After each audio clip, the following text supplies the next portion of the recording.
scale back on those. Quiet. You're very disrespectful in front of this young man. Okay? Don't you find her disrespectful? He understands. Quiet. Who are you with? I'm with CNN. Fake news. You're fake news. You're a loud, boisterous person. You're fake news. Be quiet. Be quiet. Be quiet. You're a fake reporter, and you report fake news. Go ahead. Mr. President, is there enough food on the USS Lincoln? Yeah, it is. That was a CNN fake report.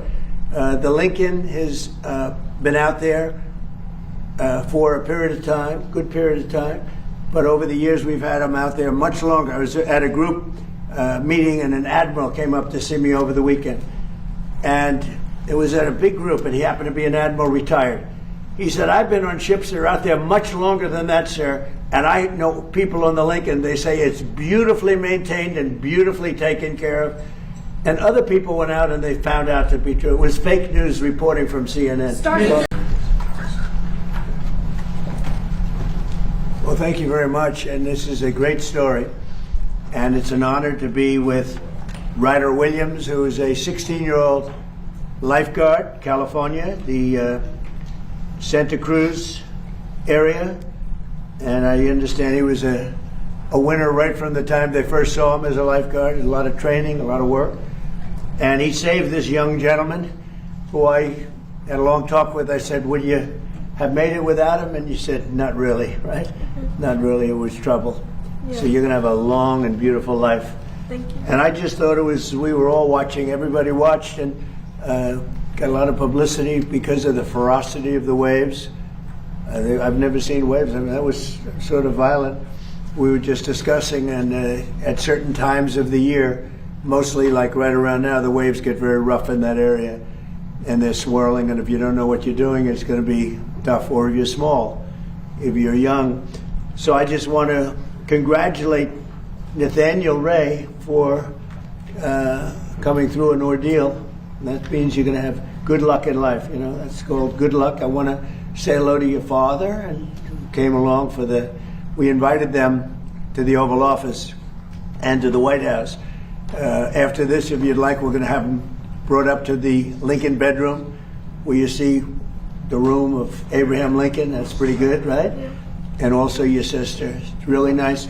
We have some of the people that Nathaniel and that worked so much on the whole process with Nathaniel, and were with Ryder right from the beginning.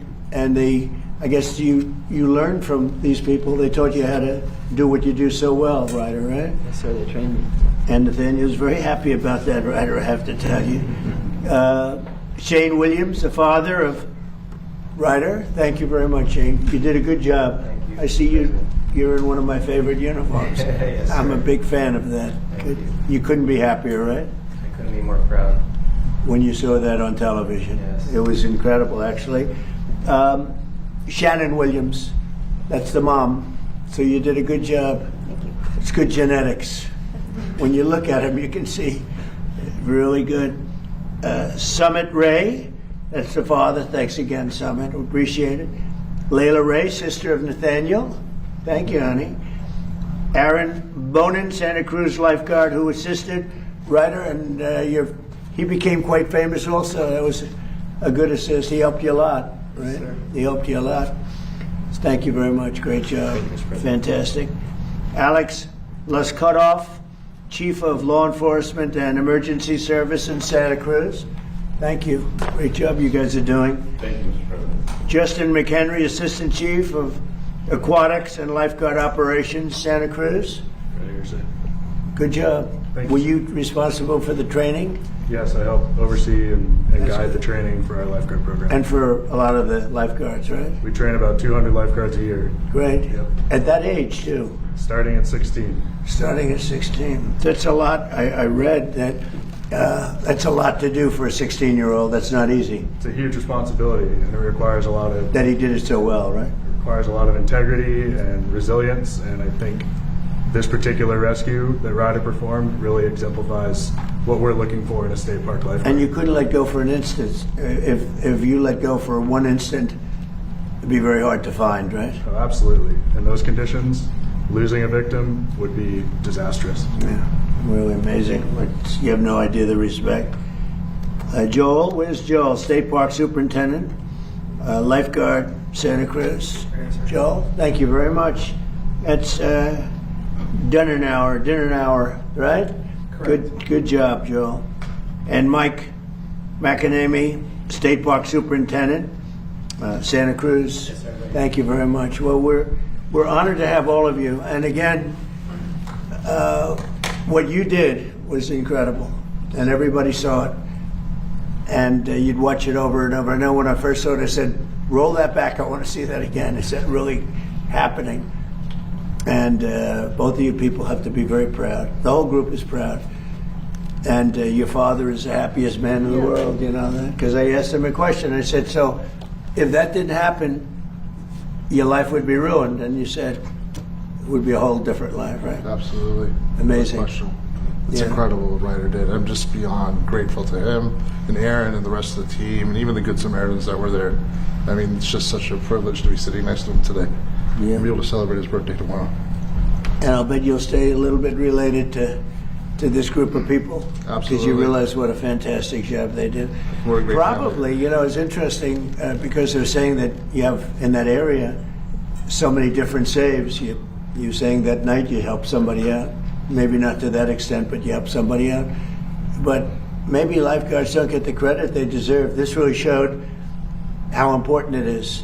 And certain areas. So certain areas of the country, you could say, are just very susceptible to people getting in trouble, right? And was this one of the worst on the state, on that entire coast? I mean, do you have other areas? Because that looks like a very dangerous place, the way Yeah. those waves, on a beautiful day, right? The characteristics on that given day made it a little more difficult. You know, it was a warm day, so there's lots of folks on the beach recreating, and then combine it with that large surf and the strong currents that we had in the area made it treacherous. But California's coastline is very diverse, and we have very remote and rugged sections of coastline that our lifeguards work on every day. Do you have areas where you don't have lifeguards that are very dangerous and people innocently go swimming and they don't have a chance, probably, right? There certainly are unguarded areas within the state and around the nation, and people getting in without the knowledge or ability to recreate in those waters can be extremely dangerous. And you have a lot of that. Is this one of the more dangerous areas, the swirl? I would say it's during the summer months. It's one of our more dangerous summer beaches. Yes. Yeah, it looked amazing, and it didn't stop. You know, the water came in and just keep coming. It was, and it looked like you were almost on shore, but you weren't really on shore. It's deceptive. It was a fantastic thing. Do you have any questions? Mr. President, congratulations on being honored here, Mr. Let's keep the Williams. questions for them just for this, and then we can ask a couple later. Go ahead, Thank you, please. Mr. President. So thank you for doing this, first Good, of all. sure. What do you hope young Americans in our country take away from this incredible young man's That's story? a great question. I mean, look, they're going to look up to Ryder. They're going to look up to Nathaniel, the way Nathaniel handled it. He was cool considering the problems I was watching. You were very cool, and they're going to gain respect. I think, very importantly, they're going to gain respect for what these people do, having to do with lifeguards and having to do with safety. This was an unbelievable experience. Anybody watching, it's not my world, but I respect that world. I always had, but never maybe so much as I do now. So I thought you bring, to your profession, to what you do and what you do so well, you brought tremendous grace and experience, really tremendous grace, tremendous a feeling that it's so amazing to see this happen, to see it before your eyes. And I don't think any other, I've seen surfs, I've seen rescues before, I've never seen anything quite like this. It's been a great thing for your profession, and people are going to respect it even more, respect you even more. So I just thought it was really a very worthwhile event to have it at the Oval Office. So congratulations. Mr. President, okay, so I actually have a If you question. don't mind, can I have a question for the young gentleman as Go ahead, well? sure. So first of all, a lot of people are very inspired by what you did. Can you tell us what was going through your mind at those dangerous moments, and what would you like to do in the future? How has this experience as a lifeguard shaped you? In those dangerous moments that we have, we always try to fall back on our training. We are trained so well by many to handle that situation as best we can. So I really am just thinking about how to get the boy out of the water as fast as I can. And for shaping my future, I want to be a firefighter in the future, hopefully go through paramedic school. And He's off to a good start. We'll give him recommendations. We may have some good recommendations. Go ahead. that's all I have. Can I? Sorry. First of all, thank you. You are an inspiration for all of us, I think, and especially you give us hope for your generation. And along those lines, do you have a message for your generation about service and what you're doing? I hope that everybody can take away from this and try to help more people, try to look out for everybody around you, and just try to help everybody out as much as you can.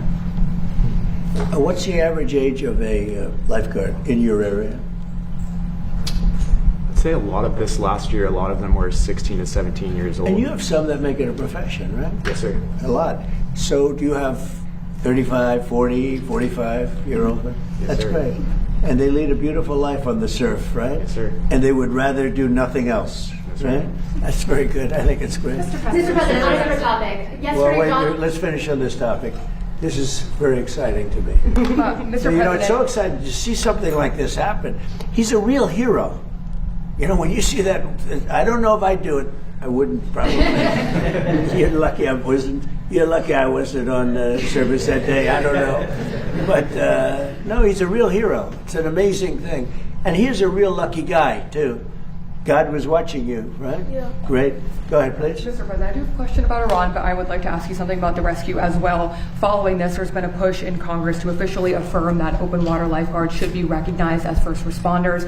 That would apparently really open up access to benefits, more federal programs. Would you support that push? Well, I think they have gone a long way to get that done. You know, it's something most people don't talk about. We have a lot of other things we talk about. And first time I've ever heard the question, but this is something that's been going on, I guess. Is that right? I'd like to put my weight behind it. So let's take a look at it. Very important. Yeah, I like the idea.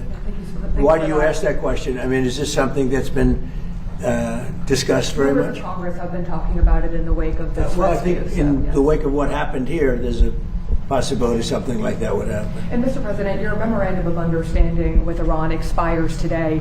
Are you any closer to reaching a final deal on ending Iran's nuclear Let's program finish today up- than you were 60 days ago? Let's finish up with Ryder, and then when we're done, we'll answer a couple of those questions. Yeah? Thank you, Mr. President, again. So for the young men and for those who trained him here, so as a parent, I'm very concerned when I see moments like those. What's your message to parents across the country who want to really improve their children's safety, especially when they're younger like this? Well, I think you have to be going to the right beach, number one, and I think you have to have lifeguards around, right? Because you could go to that water. That looked so beautiful the day. It was such a beautiful day, everything nice. The water didn't look that bad, and then all of a sudden you see these violent waves come in. That's what amazed me so much. I studied it. I said, this is incredible. I've never seen that kind of roughness in water. I've seen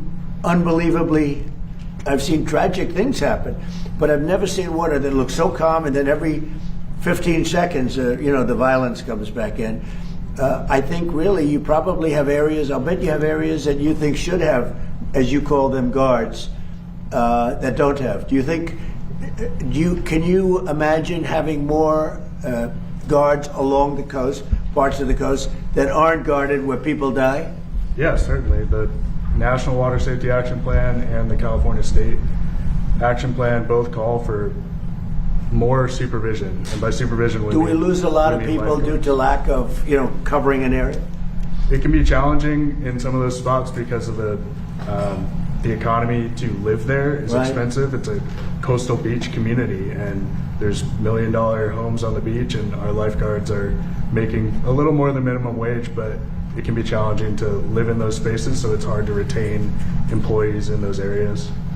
As the lifeguards grow older and they want to make that a profession, which is a noble profession, they make much higher salaries, right? Yeah, Yes, if they become I mean, they make a good living. if they become a full-time lifeguard, which in our department requires you to become a peace officer, I see. Okay. Well, that helps for that other question. it does. That's a livable wage, and they can become members of the community and live where they're working and give back. So will you be doing it? You helped so much with Ryder. Will you be doing it as a profession, or will you be doing other things later? So I'm actually a full-time firefighter paramedic with a fire department in California, and I've stayed on the books with state parks because I owe this program a lot, and it's done a lot for me. Oh, that's And great. I love being here, helping train people like Ryder, so I plan on staying around for a long time. That's great. Good job. That's fantastic. Yeah, please. Are you Policy okay? question, Mr. President? Go ahead. Under the policy. There's a lot of debate right now about these license plate scanners that are going up across the country. They're called flock cameras. People are worried that the police might misuse them. Have you heard of them? Yep. Or what's your stance? Well, it's being studied right now. You have pros and cons, right?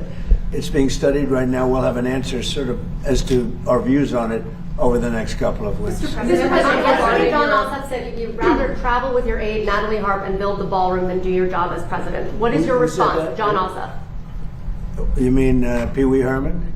Pee Wee Herman lookalike? No, I would much rather do other things. We're building a great facility here. We're fixing a White House that hasn't been taken care of. You can look at this. This room was a disgraceful situation, the Oval Office, and it was let go. The whole building, the White House, was let go. The exteriors were falling apart. The columns were falling apart. The whole place was a mess. In addition, they've been trying to get a ballroom for the last 150 years. And when I said I was going to build a ballroom, the military asked if they could see me. And they say, sir, we have an opportunity to go down deep into the ground and build a military facility to go to the White House and to go with all of Washington, D.C., which would be so valuable. And then they came up with the drone port on top, which would be a major drone port to protect the White House and all of D.C. And all of those things added up, and it became much more than just a ballroom. And I said to myself, wow, what an opportunity. I mean, if I was just going to build a ballroom, I could have had it built very quickly, because I build very well and very quickly. We went 5 stories down into the ground. We did a lot of tremendous things for the military, things that they could never get. They said, this is an opportunity that we have because you're building the ballroom, that if you would be willing to spend more time, we would love to be able. We've been trying to do this at the White House for many, many years, and they've been trying to have a ballroom at the White House for many, many years. Now, what happened is we used to use tents, and the tents are usually made of either a plastic material, or canvas, and they wouldn't stop a .22 caliber. They wouldn't stop anything in terms of safety. It'd be very dangerous. And they haven't used a tent for years. They haven't had any big, like we have President Xi coming on September 24th or so. I think it's September 24th. And we'd love to have 2,000 people coming to dinner and celebrating a nice evening, et cetera, but we only have a room that's going to hold 89 people, and 89 people is not appropriate. So maybe more importantly, it's totally secure with bulletproof windows, bulletproof sides. It's drone-proof. It's missile every at the top of the line, and we need it. And especially with what's happened, unfortunately, to the world, you could say. Yeah. So do you think On Oman this morning you said you would bomb the S out of Oman if they got in the way of reopening the Strait of Hormuz. Would you say you're out of patience with Oman, a strategic No, partner? I don't think they'd behave very well, but we'd handle them very easily, just like we do other things. Mr. President, I have actually 2 questions. Go ahead. There was a report by Center Square that nearly 24 Democratic attorney generals, months before your reelection, were basically planning already lawsuits against you, and wanted to see what your comment is on that. Second question. Well, I heard about that. I'm not surprised, because they've weaponized this country like never before. The Democrats, or the Democrats as I call them, they've weaponized the country like nobody's ever seen anything like it. When you see the reports that are coming out now, that you would have never seen if I had not won the election in a landslide, but you would have never seen it if I didn't win the election. But the reports that you see coming out now, and the kind of illegal activity that they used on the 2020 election and beyond is earth-shattering. These are very dishonest people, so I wouldn't be surprised to hear that. Sorry. This is on D.C. You have mentioned before, if the Democrats get in again, that they may eliminate the filibuster next time and make D.C. a state. A while back, Senator Mike Lee had floated an idea. It wouldn't be a state. It wouldn't be. I mean, if we're talking about us, we have, as you know, a very radically left person elected mayor, who I haven't met. I'm sure she's very nice, but very, very, very radical left. And we would have to federalize D.C. You know, we've made D.C. great. When I got here, it was a very dangerous capital. I would have said to Ryder, don't come, it's too dangerous. Now I can say you can walk down the street, you can grab Nathaniel and all your friends, you can walk in, you're going to be very safe. But if you were here a year and a half ago, the numbers were horrible. The crime stats, the murders, the death, the drug dealing, everything was we have one of the safest, we've taken it from one of the most unsafe cities in the country to as safe a city as there is. Amazing what's happened to Washington, and it's our capital. We have to have a safe capital. And we did it through a lot of different reasons, but we also put the National Guard here. But in addition to that, the cleanliness, the new grass, the graffiti's all gone. We fixed up 82 monuments, fountains, and other things. The places, and when you see it in 6 months from now, it's going to be even beyond that. We're proud of our capital. I think these things are important. Whether you build, whether you do something to fix the White House, where, you know, now they've never had a real estate developer, a good one, a real good one here before. They might not ever have one again. But, you know, fixing up our great capital is a very important thing. I think it's very important psychologically. It's very important from the standpoint of people being able to come to the country and not get murdered in the capital. People would come here. We had one of the worst, one of the most unsafe cities in the country. Now we have one of the safest. Just to finish, we had a real problem with restaurants. Nobody wanted to have restaurants, restaurant entrepreneurs. Now you can't get space. Every restaurant is packed. The place is booming. People aren't going to get mugged and raped and beat to hell and shot and killed in Washington, D.C. One of the safest places. Crime is down 84%. And I did that in a short period of time. It's also down in Memphis, where we went specifically, and it's also down in New Orleans. I was asked by the governor, could I do something, because they were having Mardi Gras. It was very bad. And they had the best Mardi Gras they've ever had, the safest Mardi Gras that they've ever had. And we could do it in New York, we could do it in California, we could do it in Chicago if we were asked to do it. But the crime stats in the whole country, we have down 15, 16, 70%, a record. Why hasn't Kim Jong Un responded to your request to have a conversation? How do you know he hasn't responded? Has he? Yeah, yes. Did you speak to Where him? are you in conversation? That's very positive. Well, just so you understand with South Korea, look, South Korea has been protected by us for many, many years. And during my first term, they agreed to pay close to $3 billion a year for protection, because we don't, you know, they essentially weren't paying. And I asked them to do that at my request. I said, not right. They weren't happy about it, but they agreed. I asked for $10 billion. And they were very unhappy. But we agreed for a short term that it would be $3 billion, the next year it would go up, and the next year it would go up, so they start paying for their protection. When the election was rigged and I ended up watching for 4 years and then coming back, I watched Biden rescind that $3 billion a year for whatever reason. When I called recently President of South Korea, who I like, I think he's very nice actually, but I called him, I said, would you like to give us a little hand? We don't need help with Iran, but if you'd like, give us a hand with Iran. He said, no thanks. And I said, wait a minute, we have 39,000 soldiers over there guarding you from Kim Jong Un, your next door neighbor, and you're not going to help us on a very easy military operation in Iran? That's strange. No, we'd rather not get involved. I say, well, why are we involved in helping you? So, and I want to help them, but, you know, when you ask somebody, would you like to give us a hand, and they say, no thanks, and then we're guarding them from a country and paying ourselves billions of dollars, it's costing us billions and billions of dollars to protect not only them, but other countries. Look at NATO. We spend hundreds of billions of dollars protecting Europe from Russia. Hundreds of billions, mostly from Russia, but from other things too. And then they say, well, they don't want to get involved with guarding the Strait, where they get most of their oil. They get 50% of their oil, and they don't want to get involved. Why are we doing it?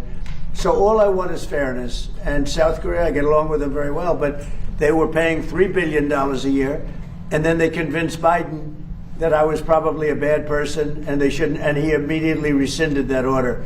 So we were getting paid. We would have been getting paid a lot more, but we can't go around and protect all of these countries, especially when they're not there to help us. On the expiration of the Memorandum of Understanding, are you any closer today to reaching a final deal to end Iran's nuclear program Well, they than want you to were make a 60 deal, days but they're ago? not going to make the kind of a deal that I feel is necessary. Look, we're in there for one reason. Iran cannot have a nuclear weapon. You understand that? Iran cannot have a nuclear weapon, and they won't have a nuclear weapon. And right now, them building one after what we did previously with the B-2 bombers, going to be a long time behalf. But Iran cannot have. It's very simple. They can't have a nuclear weapon. How do you respond to folks who say that you are prioritizing the interest of adversaries in North Korea over our longtime partners by scaling No, back just these the opposite. military exercises? No, I'm making it much safer. You see, I'm actually making it much safer.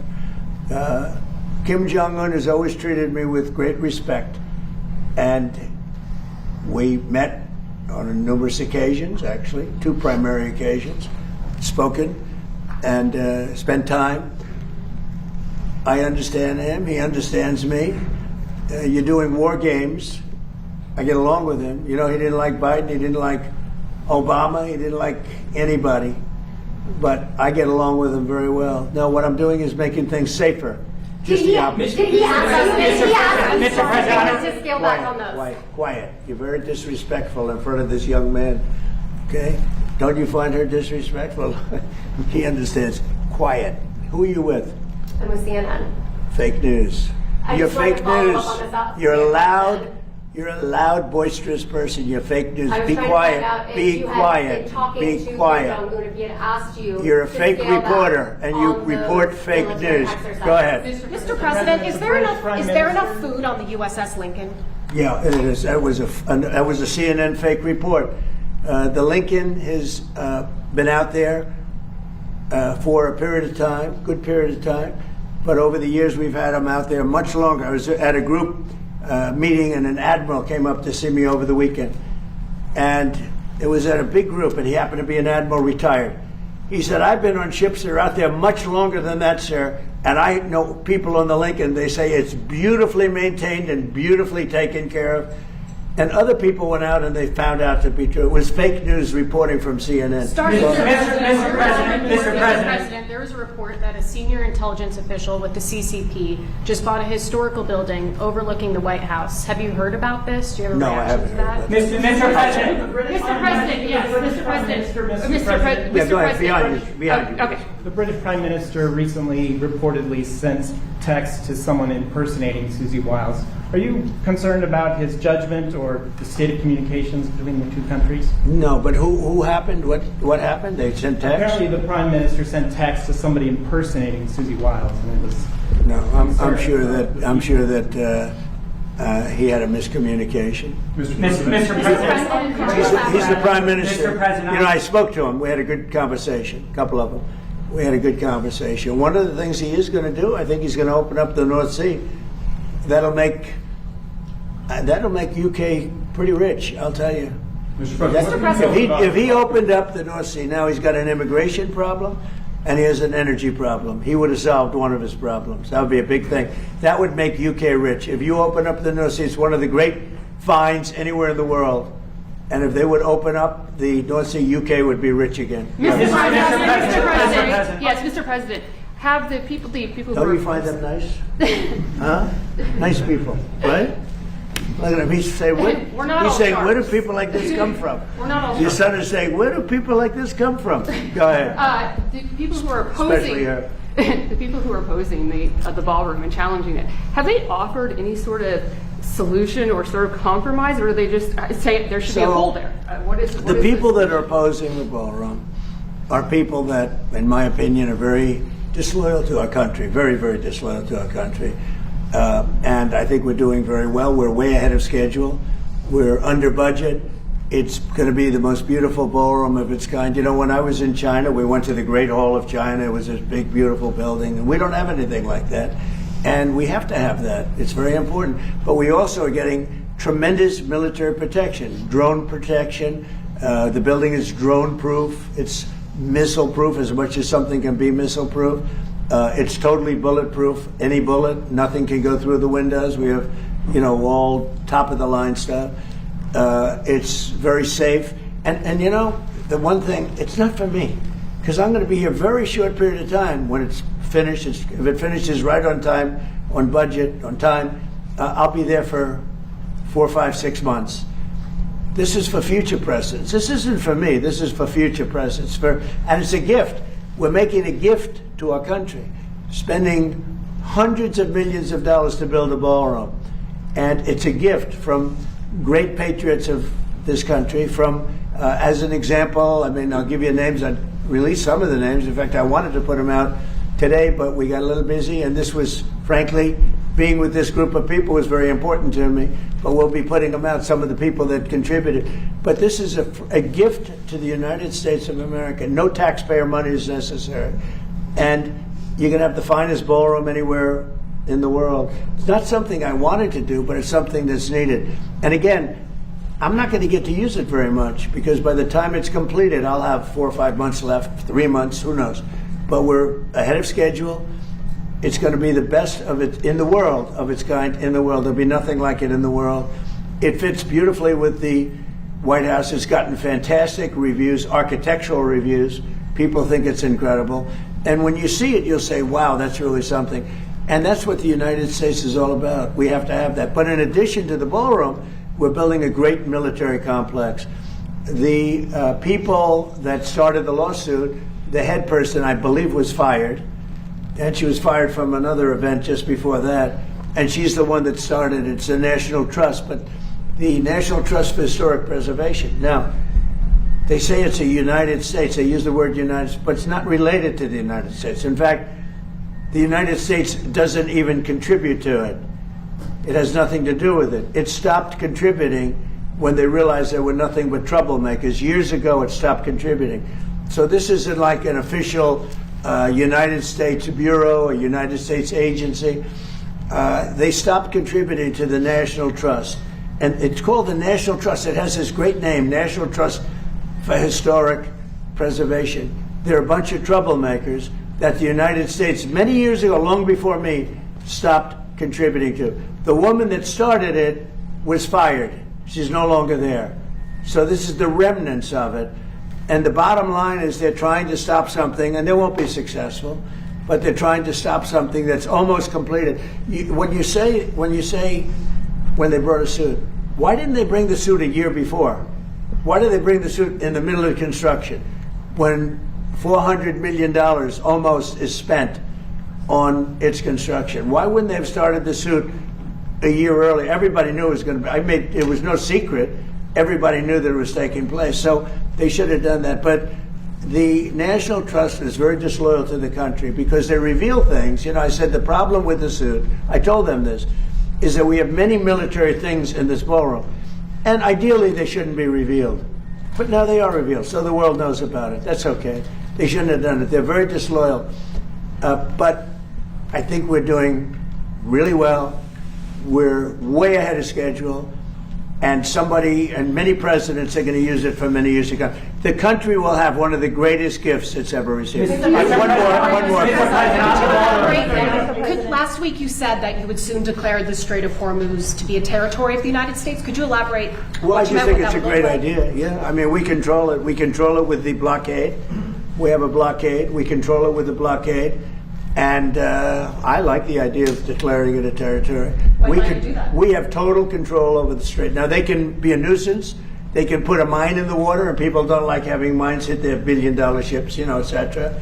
But the blockade has been very effective. And, we're taking out Now maybe that will stop, or maybe it'll open up even further, but we're taking out millions of barrels of oil a week. If you look at the kind of numbers that we're doing, the Strait is open, and the oil prices are coming down, and they will continue to come down unless we decide to do something far more drastic than we're doing. Iran is in big trouble. They have 300% inflation. The country is a mess, and the military is totally defeated. Thank you very much, everybody. Are you